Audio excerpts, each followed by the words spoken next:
Ibihe byiza kuba mukunzi wa Ruhura Ubuzima TV, komeza ugire amahoro y'Imana kandi ugume kugubwa neza mu byo urimo gukora byose. Wowe wakoze subscribe aho waba uherereye hose, aho uherereye mu majyepfo, aho uherereye mu majyaruguru, burasirazuba, iburengerazuba ndetse n'umujyi wa Kigali, ndagusuje cyane. Guma ugubwe neza kandi ugire amahoro y'Imana mu byo urimo gukora byose.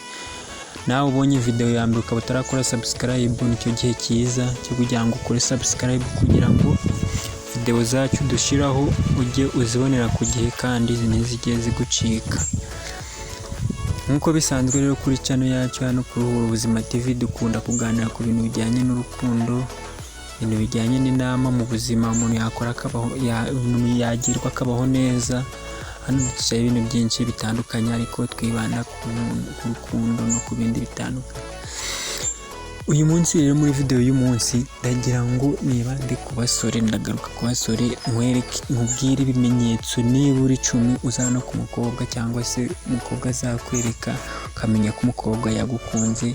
Nibwo basore rero muri hafi n'abandi ariko bakeneye ko bakoresha, ntabwo urukundo rugira ngo rugira imyaka, yaba umusaza yabikeneye, yaba umukecuru, ingeri zose z'abantu, yaba urubyiruko, abana, mwese mwabikenera. Hano rero hari ibimenyetso 10 umukobwa azakwereka ugahita umenya ko agukunda cyangwa se yagukunze ukaba utarabimenya. Wowe musore nubone ibimenyetso ku mukobwa uzamenye ko umukobwa yagukunze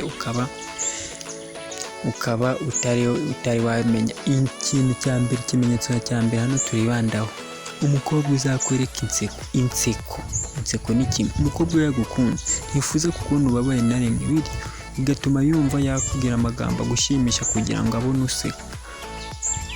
useka.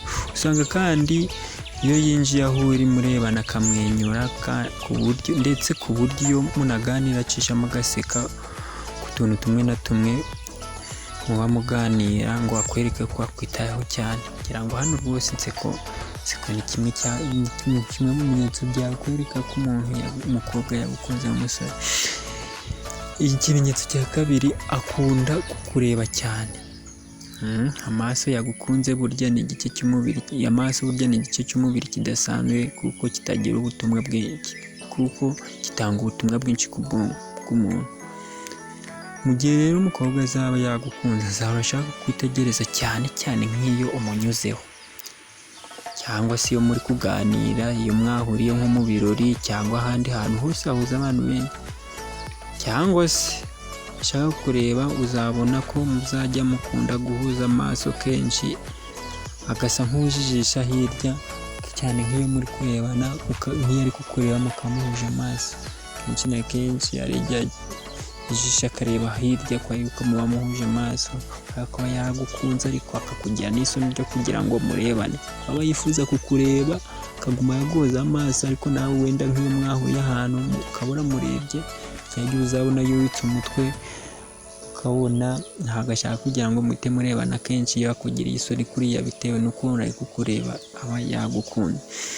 Ikimenyetso cya gatatu, ibimenyetso by'umubiri. Ibimenyetso by'umubiri bikunda kuvuga ibintu byinshi ariko si abantu benshi bakunze gusobanukirwa. Nubona umukobwa muhuye cyangwa yinjiye ahantu uri, akakukira akajisho atavuze cyangwa akagukubita agashyi, akagukora mu mugongo cyangwa akakwicara iruhande n'ibindi byinshi, ujye umenya ko buriya hari ikintu kidasanzwe aba ari ashaka kukwereka ko yagukunze, cyangwa se muri ibyo bimenyetso hari ubutumwa ashaka kuguha kugira ngo wumve ko nibura hari ukuntu ari kukuzirikana ku mutima. Ikimenyetso cya kane hano dukomeza, akunda kukuvuga. Hano umukobwa yagukunze akunda kuvuga. Nta mukobwa utagira ikigare, buriya ikigare ni cya kindi nyine gikundi, ugasanga abakobwa baragendana.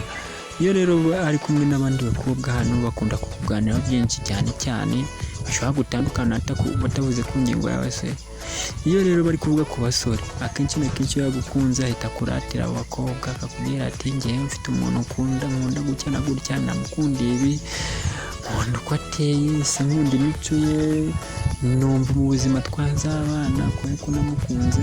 Hano umukobwa uzagenda ari kukuratira abandi bakobwa. Umusore rwose uzamenye ko umukobwa yagukunze, utangire nawe ubigiremo uruhare.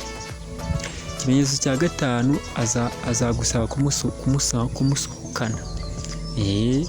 Wenda ntabwo ari kenshi ko umukobwa yasaba umusore kumusohokana, ariko ibi birasanzwe ko umukobwa wagukunze ashobora gutinyuka akavuga ati rwose musore ndashaka kujya dusohokane, nkubwire ijambo rindi ku mutima cyangwa se nkubwire ibintu bindi ku mutima tuganire, akigomwa agakora ku mafaranga ye rwose, wowe musore akagusohokana mukagenda mukaryoshya, yarangiza buriya nyine nanone umukobwa ujijutse aba afite ubutumwa ashaka kukubwira, cyangwa se no muri uko gusohokana akaba ari ubundi butumwa ashaka kwerekeramo, ku buryo nawe niyo waba utaragetse ko agukunda ariko yakubwiye kugusohokana, icyo cyaba ari ikimenyetso cyiza cyo kugira ngo uboneraho ko agukunda.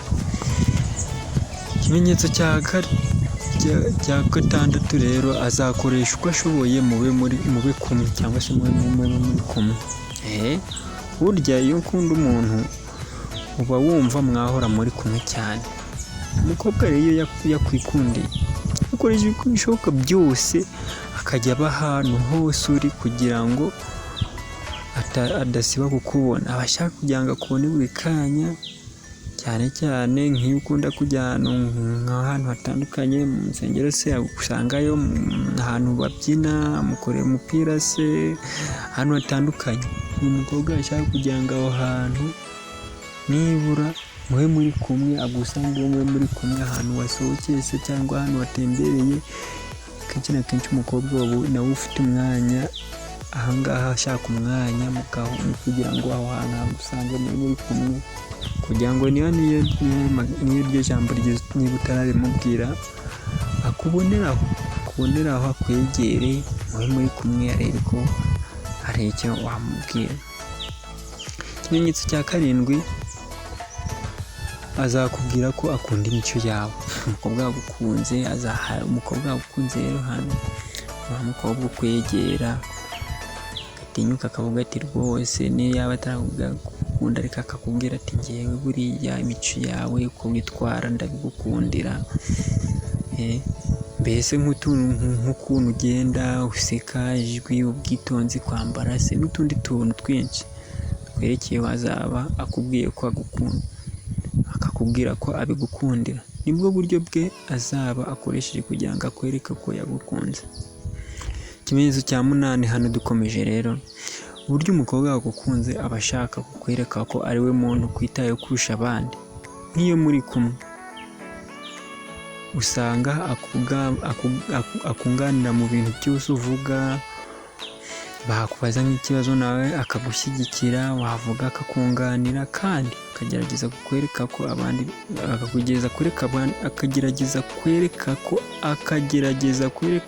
ko ibyo uvuze bifite akamaro. Akagerageza kugusanira, akagerageza kukubahisha mu bandi, akagerageza kubereka ko nibura amagambo wabwiye afite akamaro. Ikimenyetso cya 9 rero dukomeje, akunda kukugira inama z'ubuzima. Umukobwa urakugira inama rero mu buzima, akakubwira ati buriya ubuzima bwawe ukijije muri izi nzira wazagera kure, akagenda akugira inama mu buzima butandukanye, mu mibereho se, mu rukundo se, mu bindi bintu bitandukanye. Umukobwa urakugira inama ashaka kugira ngo nibura akwereke ko nibura mu rugendo rw'ubuzima urimo bagakwiye kumushyiramo mukarukomezanya, kubera yuko aba akwitayeho kandi aba ashaka kumuhorana. Ahangaha rwose iyo umukobwa ashaka kukugira inama, iyo yakubengutse uzajya wumva arimo kukugira inama z'ubuzima, akakwereka icyo gukora, icyo wakora ngo witeze imbere n'icyo utagomba gukora. Ibi kandi nta mwanya munini bizamutwara, kuko azabikubwira igihe muzaba muganira. Ikimenyetso cya 10 tugiye gusorezaho, umukobwa wagukunze aragufuhira. Ibyo ni ibisanzwe rwose. Umukobwa wagukunze ubonana n'undi, kabone niyo waba utari wamubwira ko namukunda, ariko iyo yagukunze niyo waba utabizi aragufuhira. Gufuhira ibi ni ibintu bigirwa na benshi cyane cyane iyo bakunda, kandi usanga umuntu ufuhira undi aba amukunda kuko by'ukuri. Iyo umukobwa rero mumaze kumenyana muganira bisanzwe ushobora kutamenya ko yagukunze, ariko nubona akunda kukubaza niba umukobwa runaka ari inshuti yawe cyangwa akakubaza icyo upanga n'umukobwa yigeze kubonana nawe, uzamenye ko burya utabikunda ahubwo aba ashaka ko ari we wenyine wakwikundira, anabashaka kugira ngo nyine aba ari we wenyine muganira, aba ari we wenyine muba muri kumwe, aba ari we wenyine muba muri kumwe mu bintu byose, mu bikorwa byose.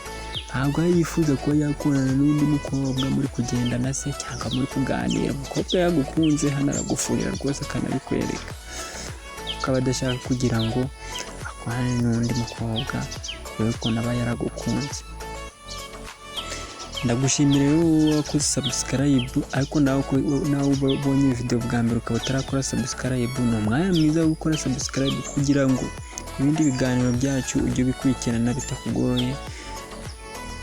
Ndagushimira rero, komeza ubane natwe mu zindi video turimo gutegura zizabageraho cyane iminsi ya vuba, kandi utarakora subscribe nkwifuje kugira ngo ukore subscribe, cyangwa se kugira ngo ukore subscribe kuko gukora subscribe ni ubuntu. Ariko nawe wakunze video wakora like, ugakora share ikagera no ku bandi, kugira ngo dukomeze duhanahane amakuru ku bijyanye n'ubuzima bwacu. Ndabashimiye cyane.